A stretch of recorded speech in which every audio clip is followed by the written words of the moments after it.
유대인들에게 모세오경을 해설하고 또 해석하고 설명해 놓은 책이 하나 있는데 그게 미드라시라고 합니다. 근데 거기에 보면은 다윗 왕에 대한 이야기가 나옵니다. 다윗이 왕이 되어서 금을 세공하는 사람에게 이렇게 반지를 하나 만들 것을 부탁합니다. 그런데 그 반지 안에 글씨를 하나 써 넣어라. 전쟁에서 승리했을 때는 교만하지 않고, 그리고 절망에 빠졌을 때는 좌절하지 않도록 글을 하나, 문장을 만들어 새겨 넣으라.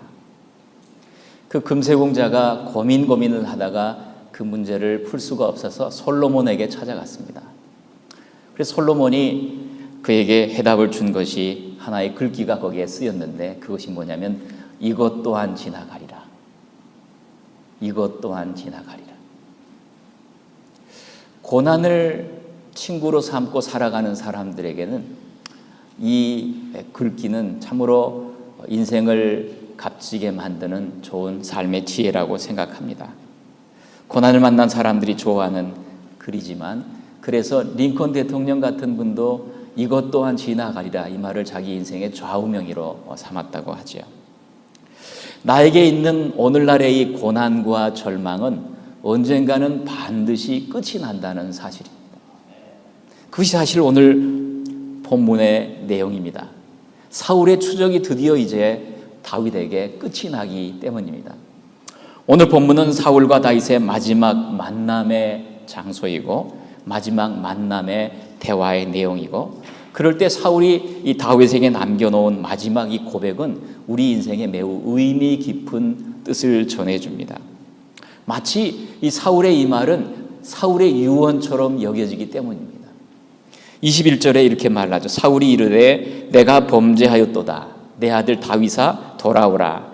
내가 오늘 내 생명을 귀하게 여겼은즉 내가 다시는 너를 해하려 하지 아니하노라. 내가 어리석은 일을 하였으니 대단히 잘못되었도다. 다윗아, 내가 참 어리석었다. 내가 참 잘못되었다.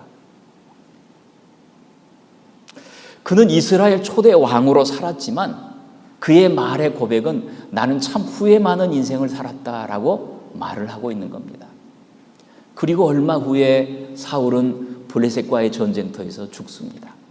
이 말은 그의 유언이 되고 마는 것입니다. 때때로 우리는 우리 인생을 한 번밖에 없는 인생을 어떻게 하면 가치 있는 인생으로 살 수 있을까 고민을 할 때, 그러면서도 많은 사람들이 인생을 마감하면서 후회하고 어리석은 삶을 살았다고 고백할 때, 우리는 그와 달리 삶을 살기 위해서라면 사울의 이 마지막 말을 의미 있게 이 아침에 우리는 들어봐야 하는 것입니다. 우리는 사울을 쉽게 나쁜 왕이라고 생각하지만 사울은 그렇게 나쁜 왕으로 출발한 사람은 아닙니다. 사울은 처음부터 그랬던 것이 아니라 맨 처음에 사울을 성경에서 소개할 때 그는 매우 선한 사람이라고 말을 합니다. 사무엘상 9장 1절부터 2절 보면 베냐민 지파의 기스라 하는 이름하는 유력한 사람이 있는데 그에게 아들이 있으니 그 이름은 사울이요 준수한 소년이라. 이스라엘 자손 중에 그보다 더 준수한 자가 없다. 이 준수하다는 이 말이 히브리어 말로 토브, 즉 그 참 좋다, 보기에 합당하다, 하나님 보시기에 좋다, 선하다, 아름답다라는 뜻입니다. 이 단어가 다윗을 소개할 때도 한 번 쓰이고요, 맨 처음. 그리고 사울을 이 땅에 맨 처음 소개할 때 두 번이나 반복되어 소개되고 있습니다. 그 말은 사울이 역사에 맨 처음 소개될 때는 다윗에게 뒤지지 않을 만큼 아름다움이 그에게 있었다는 겁니다. 그는 아름다웠고, 그는 선했고, 그는 매우 임프레시브했고, 그는 준수했고, 그는 용감했고, 그는 심지어 겸손했습니다. 사무엘상 10장에서 그가 왕으로 임명받는 자리에 그날 그는 행구 사이에, 즉 짐 보따리의 사이에 숨는 그런 겸손의 삶을 우리에게 보여줍니다. 하나님이 사무엘에게 사울을 소개할 때 다윗에게 맨 처음 사무엘에게 소개할 때처럼 똑같이 그 문장들이 반복되고 있습니다. 여호와께서 다윗을 보면서 사무엘에게 말을 합니다. 이가 그니 일어나 기름을 부으라. He is the one. 우리는 이 말씀을 들어봤습니다. 그런데 사무엘을 사무엘에게 사울을 맨 처음에 소개할 때도 똑같이 이렇게 말씀을 합니다. 이는 내가 너에게 말한 사람이다. 이는 내 백성을 다스릴 자이다. This is the man. 사울을 소개할 때나 다윗을 소개할 때나 역사의 맨 처음 그 무대 앞에 등장시킬 때 하나님은 다윗에게 기대하는 만큼 사울에게도 기대하고 계셨다는 것입니다. 사울처럼 다윗처럼 하나님이 기대하시는 하나님의 사람들이 그들이 그 이스라엘의 왕으로 세워지고 있었다는 겁니다. 그렇게 시작했습니다. 사무엘상 9장 16절 보면 하나님은 이렇게 말씀합니다. 너는 사울에게 기름을 부어 내 백성 이스라엘의 지도자로 삼으라. 그가 내 백성을 블레셋의 손에서 구원할 거다. 그런데 오늘 본문에 사울은 스스로 말하기를 나는 어리석었다. 나는 대단히 잘못되었다. 이런 말과 함께 곧이어서 블레셋과의 전쟁에서 그는 그의 인생이 끝이 나고 마는 겁니다. 사울의 이 시작 그리고 사울의 이 마지막 어떤 면에서 이처럼 달라졌을까? 왜 그는 이처럼 어리석은 인생을 살았을까? 사울의 인생을 이해하는 매우 귀중한 말씀이 사울을 소개하는 자리에서 등장하는데요. 오늘 주보에 기록해 놓은 것처럼 10장 7절 하반절에 너는 기회를 따라 행하라. 하나님이 너와 함께 하시느니라. 너에게 성령이 임하면 너가 이스라엘의 왕이 되고 이스라엘을 다스리게 될 것인데 너는 기회를 따라 행하라. 하나님이 너와 함께 하시느니라. 이 원어를 보면은 기회를 따라 행하라 이 말은 너가 내 손으로 무엇인지 할 수 있을 때 하나님이 너와 함께 하신다는 것을 기억하고 너가 믿음으로 무엇이든지 행하라는 그런 본문의 내용이 됩니다. 너가 왕이 된 이후에 내 손으로 어떤 것을 결정할 때는 무엇을 행하려고 할 때는 반드시 기억할 것은 하나님이 너와 함께 하신다는 것. 그 말씀처럼 사울에게 수많은 기회가 다가옵니다. 그런데 대부분의 여러분 기회는요 위기 속에서 다가옵니다. 대개 많은 기회는 위기 속에서 찾아오고요 위기가 곧 기회가 되는 겁니다. 그럼에도 사울은 하나님의 영광을 위하여 많은 기회를 가졌음에도 그 모든 기회들을 더 큰 위기를 낳는 삶으로 나아가고 마는 겁니다. 내가 어리석었다. 내가 참으로 잘못되었다. 하나님께 영광을 돌릴 그에게 수많은 인생의 기회를 다 놓쳐버린 삶. 그것이 사울이었습니다. 사무엘상 10장에 13장에서는 블레셋과의 싸움이 시작이 됩니다. 저쪽은 3만 명입니다. 마병이 6천 명입니다. 그런데 이쪽은 3천 명입니다. 숫자로 보아서는 도무지 싸움이 상대가 되지 않는 그 자리에 군사들이 흩어집니다. 그런데 제사를 드려야 될 사무엘이 오지 않습니다.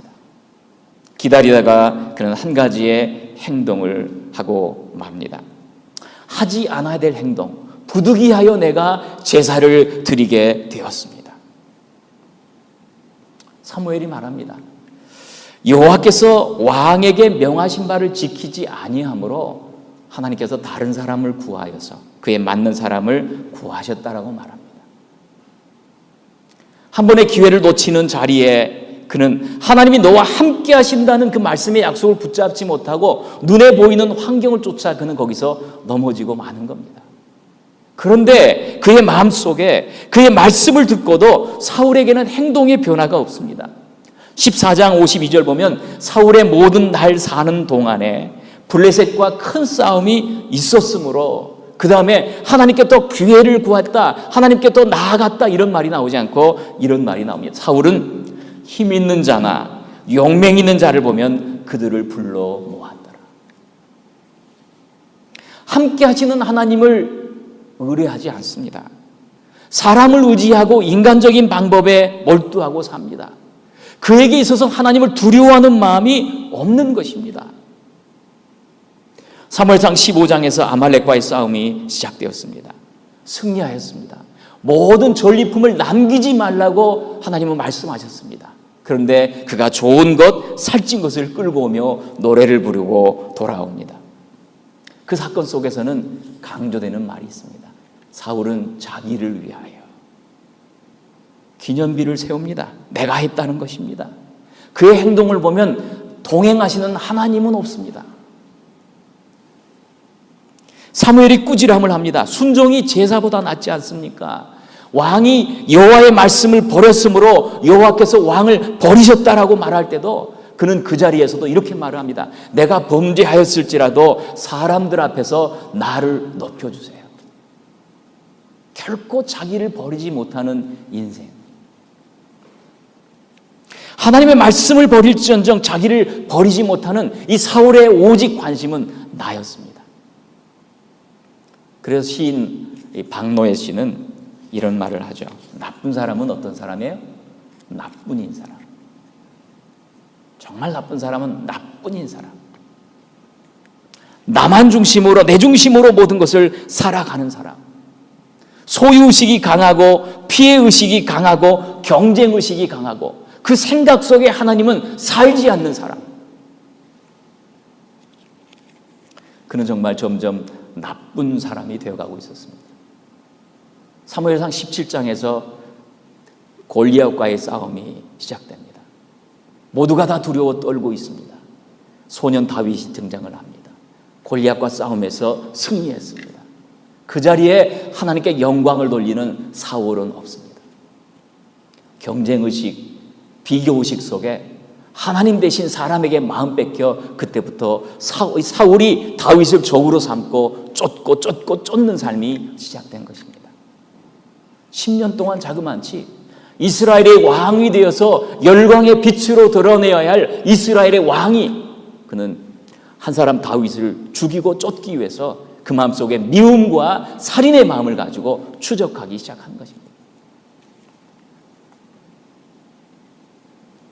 그리고 오늘 만남이 이제 있는 겁니다. 성경은 대표적인 세 가지의 사건을 통하여 사울이 어떤 사람인가를 말해줍니다. 왜 그가 어리석은 인생이라고 말하고 있는지를 우리에게 알려주는 것입니다.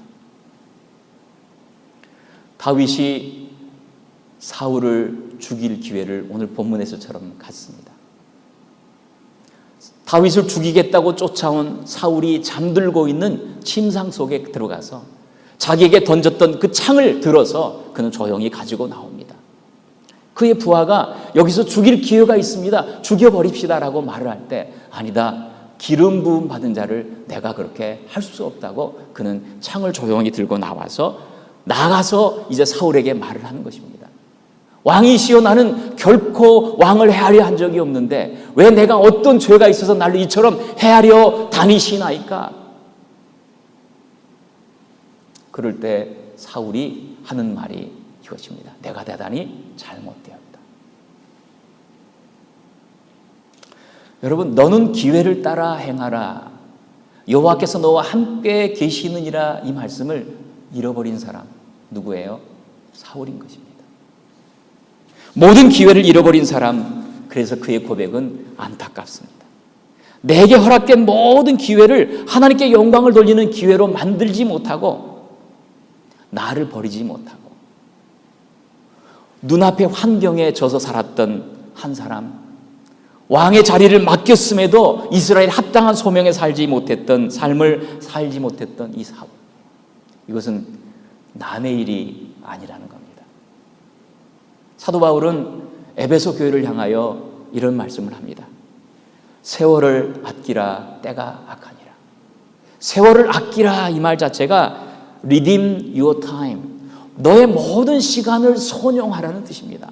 너의 모든 인생에 당한 기회를 잘 사용하라는 것입니다. 그리스도를 위하여 쓰고 그리스도를 위하여 영광을 올려드리는 인생을 살라는 것입니다. 너의 자신을 위하여 너의 인생을 쓰지 말라는 것입니다. 사울이 기름 부음 받은 왕으로 살았다면 우리는 성령이 함께 계시고 왕 같은 제사장으로 부름받은 하나님의 소유, 하나님의 소명의 사람들이기 때문입니다.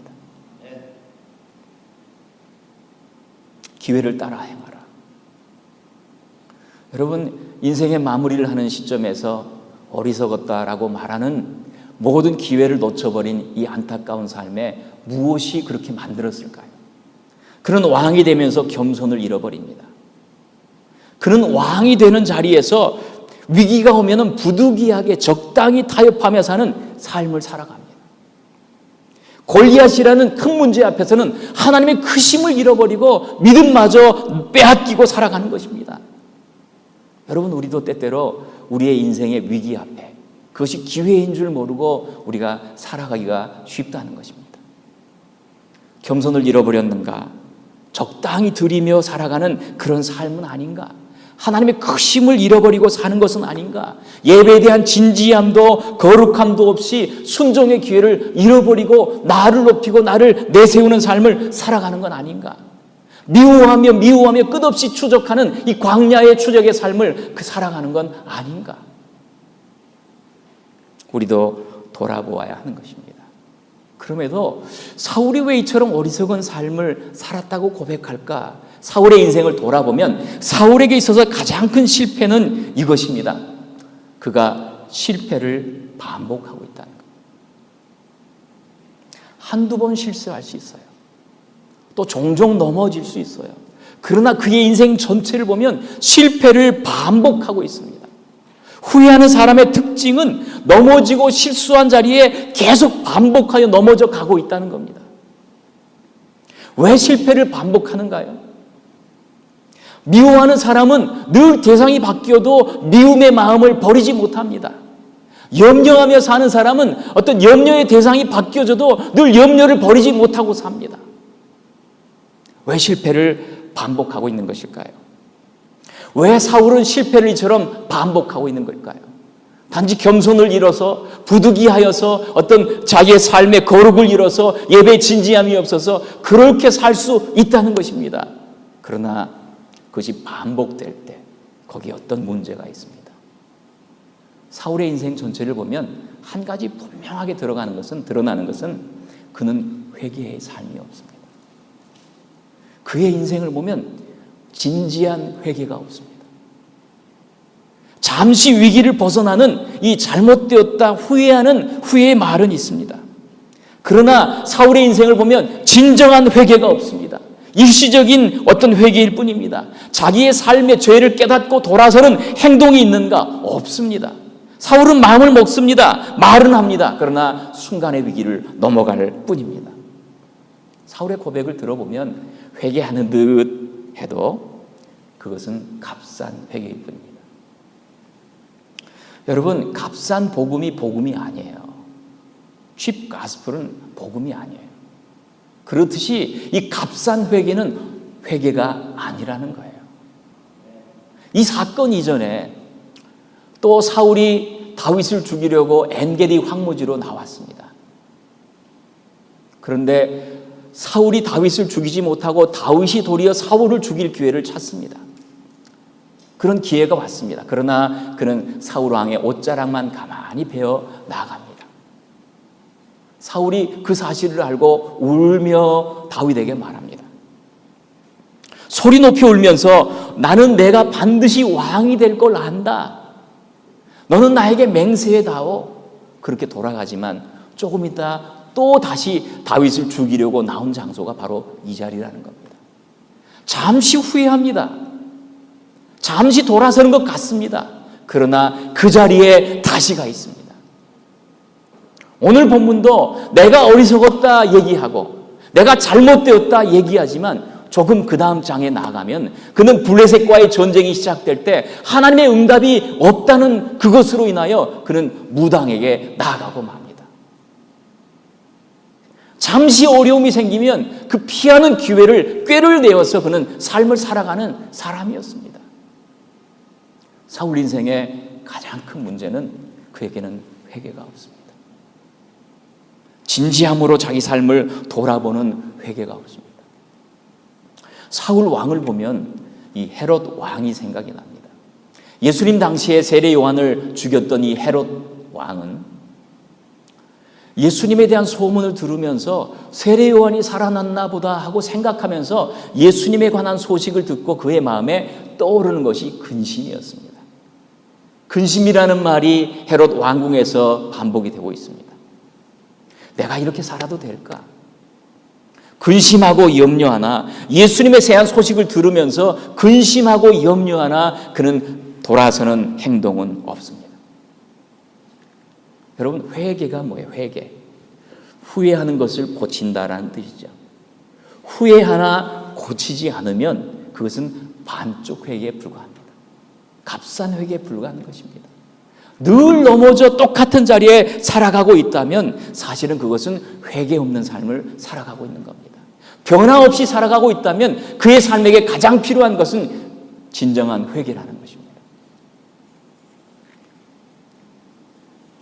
여러분, 로마서 1장에서는 하나님의 심판은 어떻게 임하는가 하면 상실한 마음대로 내어버려 둔다 이래요. 더러운 대로 내어버려 둔다 이렇게 말합니다. 즉 그걸 버려둔다, 육이라는 말을 하죠. 왜 삶에 회개가 없을까? 회개도 하나님이 주시는 은혜라는 겁니다. 하나님의 은혜에 회개케 하지 못하면 그런 마음으로 그는 결코 하나님께 돌아서지 못한다는 겁니다. 여러분, 때때로 우리가 회개를 잃고 사는가 생각해 보아야 합니다. 정말 두려워해야 될 건 뭐냐면 왜 나는 변하지 않는가 하는 거예요. 왜 나는 늘 똑같은 자리에서 헤어나지 못한가 하는 거예요. 내가 하나님의 심판의 자리에 있는지를 돌아보아야 한다는 겁니다. 여러분, 내가 어리석었다, 내가 후회하는 인생을 살았다, 어찌 사울뿐이었겠습니까? 그리스도인들 중에도 이와 같은 고백을 하면서 사는 인생이 없을까요? 최근에 저는 페이스북에 오카는 목사님이 살아 생전에 울고 계시는 사진을 제가 올려놨습니다. 약 10년 전의 사진입니다. 그분이 우시면서 하시는 말씀이 이 메시지였어요. 한국 교회는 회개할 힘을 잃었습니다. 그러면 우시는 거예요. 한국 교회는 요한계시록의 4대 교회와 같습니다. 이렇게 우시는 거예요. 4대 교회를 향하여 예수님이 뭐라고 말씀하십니까? 내가 너의 행위를 아노니 너가 살았다는 이름은 가졌지만 죽은 자다. 나는 너에게서 하는 일이 내 하나님 보기에 완전하다는 것이 생각지 않는다. 4대 교회는 살아있는 것 같으나 실상은 죽은 자라는 거예요. 믿는다라고 말하지만 행위는 없는 삶을 살아가고 있다는 거예요. 옥 목사님 이런 말씀을 하세요. 4대 교회는 분명한 교리도 있었던 것 같습니다. 그걸로 꾸중하지는 않으셨습니다. 4대 교회는 아마 열심도 있었던 것 같습니다. 그런 걸로 꾸중하지는 않으셨습니다. 그러나 주님은 4대 교회를 향하여 행위 없는 이 삶을 꾸중하셨습니다. 믿음은 있으나 삶의 행위가 없는 삶, 이것을 세속화라고 말합니다. 세상에 빠져 사는 사람입니다. 세상의 가치에 흘러가는 사람입니다. 세상을 이겨나갈 힘이 없는 것입니다. 세상에 마음 뺏겨 사는 것을 세속화라고 하고, 하나님보다 나의 삶에 마음 뺏겨 사는 것을 세속화라고 하고, 나를 부인하지 못하고 나를 깨트리지 못하는 삶을 세속화라고 하는 것입니다. 그 결과 우리 안에 하나님을 향한 눈물을 잃어버립니다. 가난하고 상하고 통회하는 마음을 잃어버립니다. 죄를 지어도요, 죄에 대한 감각이 사라집니다. 여러분, 우리 안에 더러움이 지나치면 더 이상 더럽다고 느껴지지가 않아요. 최근에 어떤 목사님이 총회 모임을 참석하고 와가지고 회개할 것이 너무 많아서 회개를 할 수가 없네요.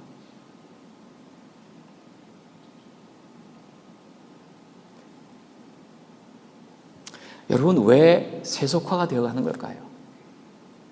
이렇게 일시적인 회개를 하고 값싼 회개를 하면서도 진정한 변화의 인생은 없는 것일까요? 궁극적인 문제는 그 중심에, 마음 중심에 인생의 주인이 바뀌지 않았기 때문에 그래요. 회개하지 못하면 아무런 영향력도 미치지 못하고 후회하는 인생을 사는 이 사울의 모습과 다를 바 없게 사는 것입니다. 그래서 사울의 인생을 보면 옥 목사님이 말씀하신 4대 교회가 생각이 나고, 사울의 인생을 보면 한국 교회가 생각이 나는 겁니다. 여러분, 한번 우리의 지난 시간들을 돌아보면 우리는 진정으로 회개하며 눈물을 흘리며 나의 가슴을 찢었던 시간은 언제였던가? 단지 한 번의 회개를 우리는 늘 그냥 우려먹듯이 그렇게 살고 오는 것은 아닌가? 우리는 우리 자신을 생각해 보아야 합니다. 언제부터인가요? 그리스도인들은 회개를 잃어버렸습니다. 회개에 무감각해졌습니다. 죄에 대해서 무감각해졌습니다. 달콤한 위로의 메시지만을 구합니다. 편한 신앙생활에 길들여져 살아가고 있습니다. 서로를 향해서 손가락질을 하고 잘못은 말하지만 나의 잘못에 대해서, 이 회개에 대해서는 무감각하여 살아가고 있는 것입니다.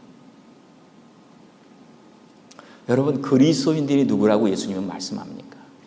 그 첫 출발을 심령이 가난한 자는 복이 있나니 이렇게 말씀하세요. 심령이 마음이 가난한 자. 이 말은 마음이 내가 의지할 것이 나는 아무것도 없습니다. 나는 가련하여 주님 밖에는 의지할 곳이 없습니다. 나는 참으로 가난합니다. 나는 구원과 은혜가 참으로 필요한 사람입니다. 라는 마음의 파산 선고를 선언한 사람이 그리스도인의 출발입니다.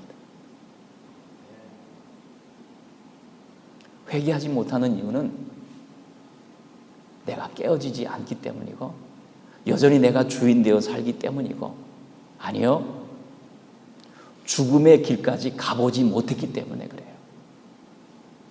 정말 죽음의 길까지 가서 보면 아무것도 마음에 붙잡고 있는 것이 없다는 것을 발견하게 됩니다. 그때 비로소 주님만이 전부입니다라고 고백하게 되는 겁니다. 사울이 지금 나는 잘못되었다 말하고 있습니다. 누구 앞에? 다윗 앞에. 다윗을 보면서 이 말을 하고 있는 것입니다. 왜 다윗을 향하여 이 말을 하고 있을까를 잘 생각해 보십시오. 다윗은 사울과 무엇이 달랐기 때문일까? 10년 동안 쫓았던 다윗을 보면서 이제 고백하는 것은 내가 잘못되었다 말하고 있는 이유가 무엇일까? 사울에게는 자기에게 없는 한 가지가 다윗에게 있다는 것을 발견합니다. 즉, 다윗의 삶을 보면은 다윗의 인생 가운데는 두 가지의 분명한 특징이 나타납니다. 하나는 그의 삶을 지탱하는 것, 그의 모든 환경을 이겨나가는 믿음의 배경은 말씀이 마음의 중심에 자리 잡고 있습니다.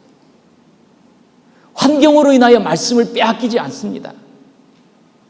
사울을 심지어 죽일 기회가 왔음에도 말씀 따라서 나는 죽이지 않겠다고 말을 합니다.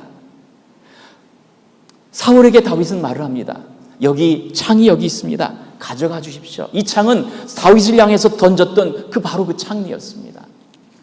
나는 여호와의 기름 부음 받은 자를 나는 죽이지 않습니다. 하나님 그걸 원치 않기 때문입니다. 여호와께서는 각 사람에게 그의 의와 신실을 갚으실 것입니다. 이 사무엘상 26장 23절. 그의 마음에 가득 담아있는 것이 뭐예요? 하나님은 각 사람에게 의를 쫓고 신실함을 쫓는 사람에게는 반드시 그것을 은혜로 갚아주신다는 사실을 믿는 겁니다. 하나님은 의로우십니다.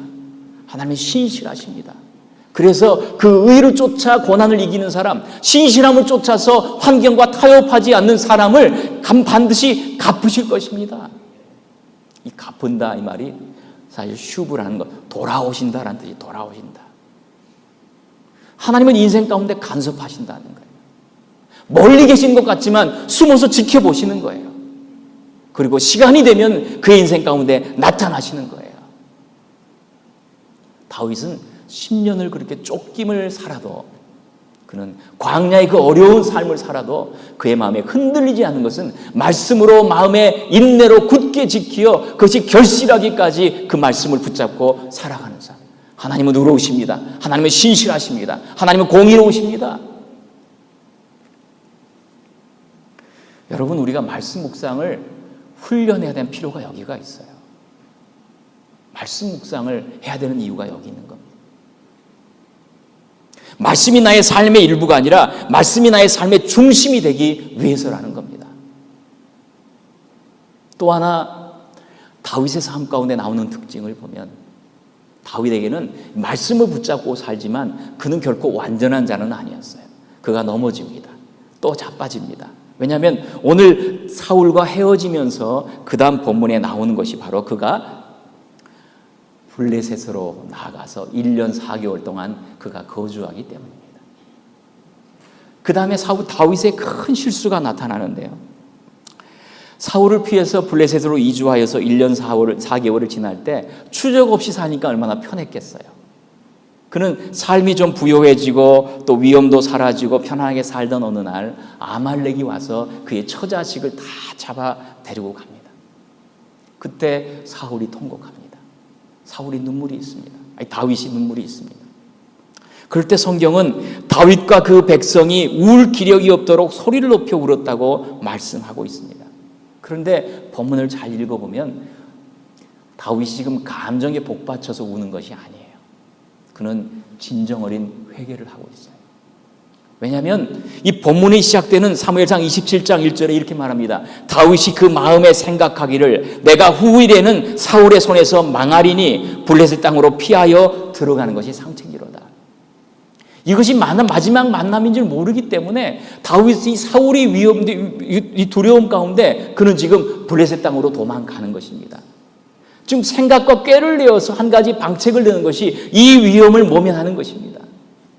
그 결과 1년 4개월은 편하게 살았을지라도 궁극적으로 그의 처자식이 다 포로로 잡혀가는 인생 최대의 실수, 지금까지 가장 어려운 실패를 그는 경험하게 되는 겁니다.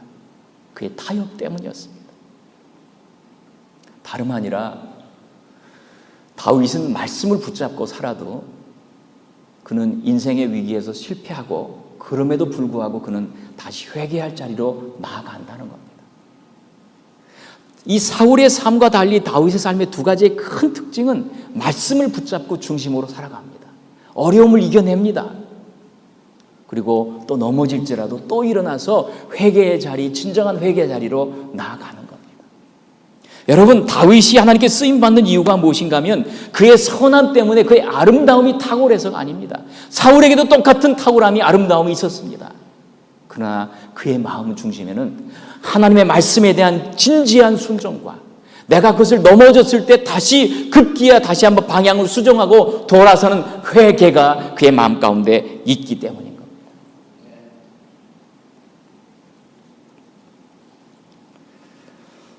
여러분, 오늘 다윗과 사울의 마지막 만남을 보면서 우리는 어떤 길을 우리가 살아가는지를 생각해 봐야 합니다. 사울의 인생일까? 아니면 다윗의 인생일까? 끊임없이 반복되는 실패의 삶을 살아가고 있는 걸까? 여전히 깨어지지 않는 나로 인하여 그냥 그렇게 아파하며 사는가? 아니면 말씀으로 나는 나의 모든 환경을 이겨나갑니다. 이것 또한 지나가리라. 언젠가는 나의 모든 인생의 어두운 길은 이제 새벽의 여명처럼 열려질 겁니다. 라고 생각하면서 오늘도 진실로 나의 회개의 자리를 찾아서 나를 깨트리고 나를 낮추고 살아가는 삶을 사는가? 우리는 오늘도 사울 인생인가 다윗 인생인가를 보게 되는 겁니다. 한 사람의 무덤이 여기 있었습니다. 그는 아주 유명한 사람이었습니다. 그가 죽으면서 자기의 묘비명에 이걸 남겨놓으라고 말했습니다. 그리고 그 글자를 써달라고 말했습니다. 그 글은 이것입니다. 우물쭈물하다가 내 이럴 줄 알았다. 노벨 문학상을 탔던 영국의 극작가이던 버나드 쇼. 그는 자기 인생에 돌아보면서 무덤에 이걸 써달라. 우물쭈물하다가 내 이럴 줄 알았다. 그는 사울의 인생이었을까요? 다윗의 인생이었을까요? 기도하겠습니다.